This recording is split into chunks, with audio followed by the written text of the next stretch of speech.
एक दफा का जिक्र है कि टम्मी नाम का एक लड़का था जो स्कूल जाने से डरता था। हर सुबह वो पेट में गरह डालकर बीदार हो जाता, अपने सामने आने वाले तवील दिन के बारे में सोचता। टम्मी ने स्कूल को बोरंग और थुका देने वाला पाया। उसे जल्दी उठने, घंटों खामोश बैठने और होमवर्क करने से नफरत थी। वो अक्सर अपने वालिदैन से शिकायत करता था, मुझे स्कूल जाने की क्या जरूरत है? मैं रियाजी और पढ़ने के बारे में नहीं सीखना चाहता। मैं वीडियो गेम्स खेलना चाहता हूं और अपनी मोटरसाइकिल चलाना चाहता हूं।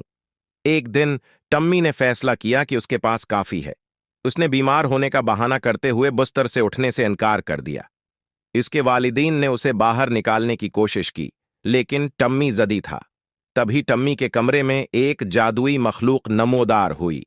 ये एक छोटा प्यारा वजूद था जिसमें बड़े गोल शीशे और शरारती मुस्कुराहट थी। हेलो टम्मी, मखलूक ने कहा, मेरा नाम प्रोफेसर अजीब है और मैं आपको एक महम जुई पर ले जाने के लिए हाजिर हूं। टम्मी की आंखें जोश से फैल गईं। वाकई कैसा एडवेंचर? सीखने की सरजमीन का सफर, प्रोफेसर अजीब ने जवाब दिया। तुमने देखा टमी, सीखना सिर्फ क्लास रूम में बैठने के बारे में नहीं है। ये दुनिया को तलाश करने, नई चीजों को दरियाफत करने और तफरीह करने के बारे में है।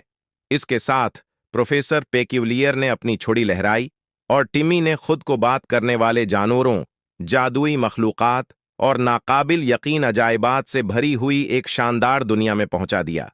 टिम्मी ने सारा दिन लैंड ऑफ लर्निंग की तलाश, गेम्स खेलने, पहेलियां हल करने और नए दोस्त बनाने में गुजारा।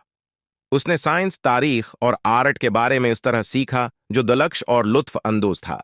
जैसे ही सूरज गुरूब होने लगा, प्रोफेसर पेक्यूलियर ने टमी को वापस इसके बेडरूम में ले जाया। टम्मी के वालिदीन अपने बेटे को महफूज और सेहतमंद देखकर राहत महसूस कर रहे थे। इस दिन से टमी ने उस स्कूल को एक नई रोशनी में देखा। उसने महसूस किया कि सीखना तफरीही और दिलचस्प हो सकता है, और उसने क्लास रूम में अपने वक्त से लुत्फ अंदोज होना शुरू किया।